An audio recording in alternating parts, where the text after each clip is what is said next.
La quimera. Primera parte. La poética de la oscuridad. 1. A veces creo que la tendencia a la tragedia es mayor en nuestra condición que la que nos mueve a la felicidad. Noto en esta herida naturaleza humana un triste goce por rescatar lo más mórbido de la historia. Esta morbidez nos excita en el punto exacto de nuestro temor. Diría que el miedo se sacia en el goce de las imágenes de muerte, que el desamparo vuelve sobre sí en busca de un poder perverso que sacie su dolor original, al esclavizar, al torturar, al establecer patrones de conducta que excluyen al prójimo. La naturaleza humana se siente protegida de su brevedad. El porteño es un espécimen particularmente trágico, a la vez que sarcástico, y como quien dice por aquí, pagado de sí mismo. Es decir, un opinólogo, un sabio en todas las artes y las ciencias, en particular las que atañen a derribar utopías y cándidos argumentos de naturaleza optimista. No es que le preocupe en realidad las opiniones que enuncia. Más aún, podríamos aseverar que no le importan en absoluto.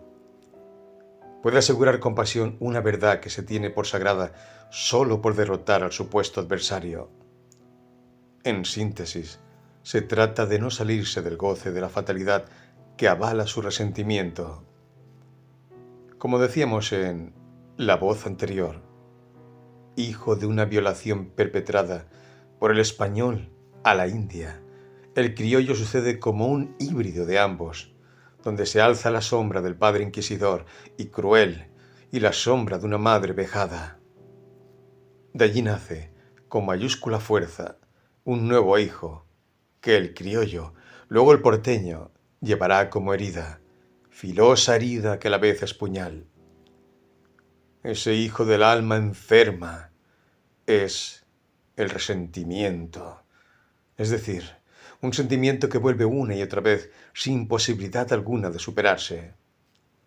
Un puñal sangrante que asesta sobre el otro el mismo golpe que ha debido soportar. Más aún, si ese otro pone en duda la endeble autoridad de sus valores. He aquí el motivo por el cual este espécimen sea particularmente intolerante a las diferencias, a los cambios, y deteste a aquellos que han puesto, como decía Ingenieros, la proa en un ideal. El idealista es para el hombre común un peligro, un grotesco peligro del que es mejor liberarse con alguna broma pesada o simplemente un gesto de desprecio. Desprecio en el que este espécimen se une fraternalmente con otros para enlodar todas las nuevas fuerzas morales que se le presenten. Este padre de la mediocracia, que ha llevado en las últimas décadas el auge del gusto por lo vulgar establecido como un patrón común que se ha sentado en el poder, tanto político como mediático, invitando a los pueblos a mancomunarse en nuevas formas de fascismo, excluyendo a todo aquel que difiera de esa pasión de multitudes que el mediocre ostenta como carta de presentación de su vulnerada identidad. El hijo del violador vuelve a repetir el acto una y otra vez. La cultura de la vejación está a la orden del día y no se trata estrictamente de una cuestión sexual. Va mucho más allá. Se trata de mancillar todo lo que nazca como amenaza a su status quo y al mismo tiempo aquello que le recuerde que alguna vez fue un niño abandonado a la suerte de una ancestral tragedia. Y no es necesario que lo recuerde. Por el contrario, es la amnesia de este remoto recuerdo la que le proporciona tal fortaleza para el daño, tan apasionada intolerancia por la diferencia. Este fue el mundo con el que se encontró mi abuelo al arribar a estas tierras australes, y fueron esas las tenazas de hierro que lo torturaron hasta llevarlo al mutismo. ¿Cómo podía un poeta, más aún siendo extranjero, apaciguar el dolor de su exilio entre aquellos odiadores profesionales que son los porteños.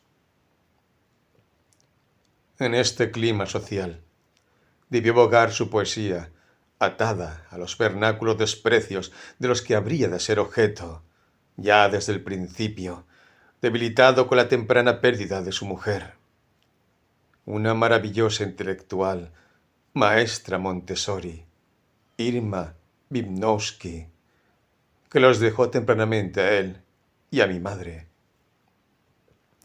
Ella, con no más de 46 años, luego de un cáncer que la llevó por un largo derrotero de dolor, sentó las bases de una sublime honestidad, según me han relatado sus palabras. Todavía llevo en mi mente la foto de aquella joven y lánguida mujer de extraordinaria belleza, sentada en un sillón con el rostro exhausto, una mirada inmensamente triste, en contraste con la perfección de sus rasgos. Ella le había dicho a mi madre: cuando el dolor no me permita gozar de nada ya y obnubile mi capacidad de sentir placer ante el amor que me prodigan tú y tu padre, cuando ya no pueda más que yacer en un sillón, solo sintiendo la presión en mi pecho, cuando gane el dolor, entonces déjame ir, Irenque, hija querida. No llames al médico si me ves caída con los ojos cerrados. Será mi liberación y la de los que amo. Y así sucedió una tarde. Mi madre la vio en la cama dormida, con un frasco de luminal vacío sobre la mesa de luz. En un gesto de desesperación, estuvo a punto de levantar el auricular para llamar al médico, pero en el acto volvieron a su mente las palabras de su añuca: déjame ir, cuando el dolor todo lo nuble. Y aquel heroico respeto por la voluntad de su muerte fue una de las más bellas acciones éticas que recuerdo de su juventud. De tal modo que esta real tragedia vivida en soledad por mi familia emigrante selló las bases de aquella dignidad. Legítima valentía del que conoce la raíz humana del dolor y es capaz de mirar cara a cara la vulnerable condición de la existencia. Este recuerdo reafirma la sideral distancia que había entre mi familia materna y la pacata sociedad que le dio asilo. El divorcio del poeta de la realidad instituida es un hecho. No significa que aquel que viste de creador sea irremediablemente un marginado. La fragilidad de un hombre es proporcional a su naturaleza y a su circunstancia. Y es también muy frecuente en estos seres que una fortaleza íntima vaya aparejada a su inerme apariencia. Esto ha sucedido de algún modo con la herencia que me tocó en suerte. Mi circunstancia, desde el nacimiento de la culpa, en un mundo tan proclive a estigmatizar a sus hijos, fue el punto de choque al tiempo que, como dije en el capítulo anterior, sería el factor exacto de mi salvación. Se vive por unas pocas entrañables ideas. Por ellas el alma entera es capaz de cruzar el río de la muerte, tomar la barca de Caronte e ir con la lira de Orfeo a enamorar al mismo Hades. Por esas pocas ideas canta desde sus cenizas el desaparecido y se une como un rompecabezas del desamparo, por puro amor, el esqueleto de los que ya no son. Y por esas pocas ideas, la quimera de la verdad nace con mayor arraigo en lo más hondo de la desesperanza. Así sucedió por aquellos primeros tiempos, luego de haber cruzado el umbral de desencanto.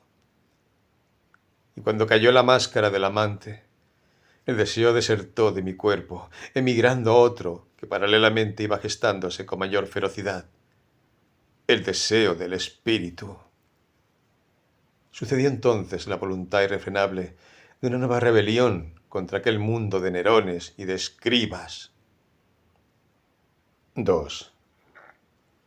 Cuando se abre la caja de Pandora, cuando todos los males son puestos a la luz de la conciencia, descubrimos que nuestra frente se ha grabado, como el número en el brazo del condenado, la señal de Caín. Entonces, aquel impulso inicial que tendía fervorosamente hacia la búsqueda de lo bello, se ve vertiginosamente envuelto en una sed de agotarlo todo. Puesto que soy la perdición, puesto que me han expulsado del mundo de lo correcto, seré exactamente lo que se supone soy para el gran inquisidor, ese que está repartido entre los adultos y los pares. Todo ese hipócrita cuerpo social que se envanece con su moralina y persigue con su bala de plata al hijo maldito, esa bestia en la que nos han convertido, esa desgracia donde los mediocres crecen por su contraste en su pulcritud de lápida, puesto que ese cuerpo social no es más que un cementerio de huidiza geografía, ausente de toda autoconciencia. Los que dan sus lecciones de moral a la vez usurpan el alma legítima de la verdadera ética. Es por eso que la rebeldía se instala con su doble signo, el incendiario y el redentor. Y aquella jovencita que fui, pasado el primer tiempo, rota las cadenas de aquel yugo, se precipitó a una pendiente donde su mal iba creciendo en acciones cada vez más osadas. Jugaba con los límites de sí misma. Buscaba los bordes del precipicio para sentir aquel vértigo con una oscura ansiedad de caída. Y entregada, no por tentación del demonio, sino por la mano de nuestro pacato Dios de la moral instituida, se arrojó a todos los actos que socialmente eran considerados pecaminosos.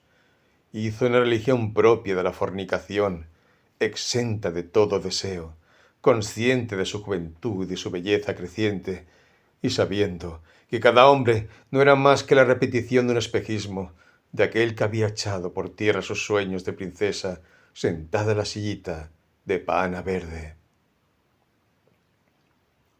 Y con el libertinaje, como así le llamaban por ese tiempo, vino la inmensa necesidad de probar todos los elixires prohibidos. No hubo sustancia a la que no pudiera acceder. Era muy consciente del daño que esto le hacía al cuerpo, daño que se volvía evidente, más que en ella, en aquellos grupos que frecuentaba, en el Drástor, en el Galería del Este, en la Plaza Francia. Ella ahora, transformada en una pequeña femme fatale, pintada a más no poder, con suecos de 20 centímetros, túnicas de anilina, ungida con el olor penetrante del pachuli, aquel perfume que era como una carta de presentación ante aquellos que se hacían llamar Stone, los que estaban en la onda, en la mano, y curtían la mejor. La blanca, el hachís y también las gotas de LSD, en los llamados secantes, o con menor calidad en perras de trips. Aquella delicia alucinógena, aquel dulce tres nocturno que sonaba en un disco de vinilo con la voz de Spinetta que decía: dulce tres nocturno, se aparece mostrando su signo detrás del diamante. ¿Será azul? Dulce tres nocturno, necesito que cuentes tu historia para conocerte. Roque tomaba lo mejor del surrealismo francés en aquel famoso disco sobre Artaud. El autor de Almendra, Pescado rabioso.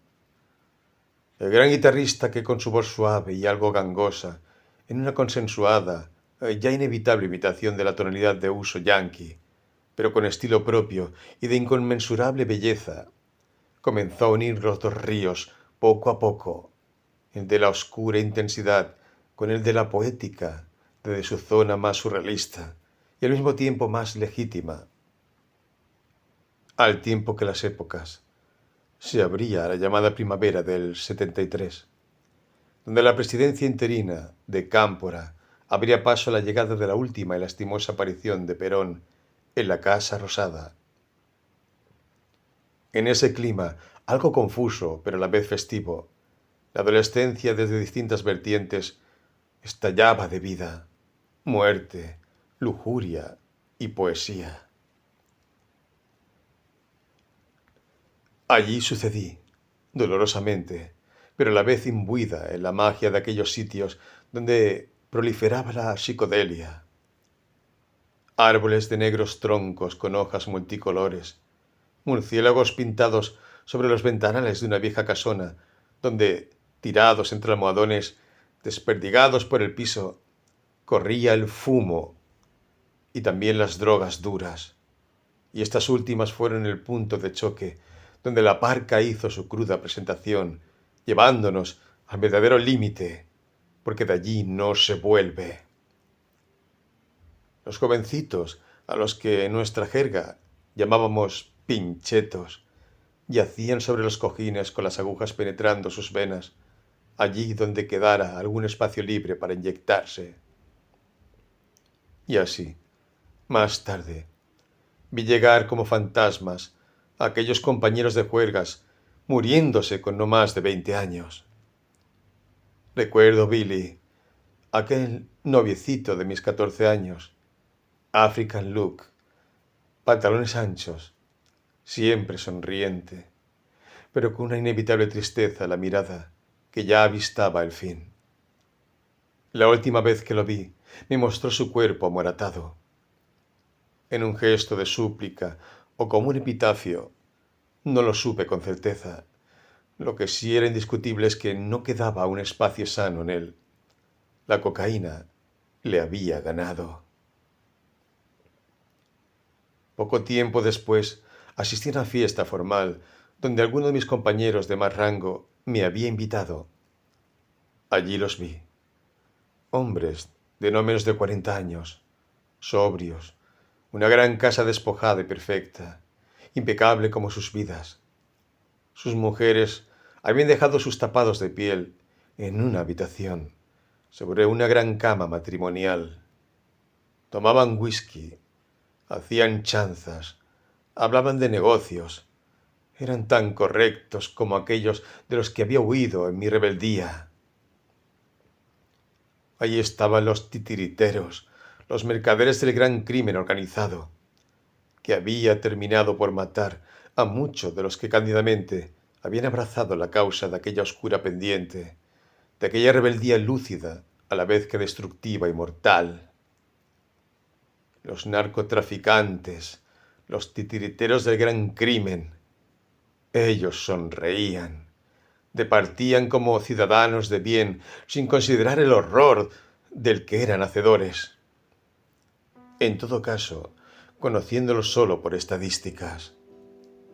Huí de allí despavorida. Poco a poco me fui alejando de aquel mundo de máscaras, donde los poetas de la oscuridad sucumbían bajo los negociados de los mismos impunes de siempre. Los jerarcas del horror, cuya última finalidad consistía en hipnotizar, sedar y matar a una generación de jóvenes disconformes, como más tarde lo haría el fastuoso poder del gobierno de facto en la mañana que pronto habría de avecinarse, una vez muerto Perón y copada la cúpula gobernativa con los fantoches fascistas de la AAA. La tristemente célebre Asociación Argentina Anticomunista, de la que mi familia también fue víctima. Pero antes debía pasar mucha agua bajo el puente. Antes, la primavera del 73 debía ser truncada, y los jóvenes que nacían a una nueva forma del idealismo político, vituperados por su propio líder. Antes crecería el hongo venenoso de aquellos nefastos personajes que heredarían con la muerte del líder las más funestas causas del fascismo, siempre latente, nunca ajeno a esta sociedad de mansos y de cómplices del silencio. Aquel mismo resentimiento que también lleva a la obediencia del padre violador hasta la sublime locura de hacer un pacto de amor con nuestros verdugos.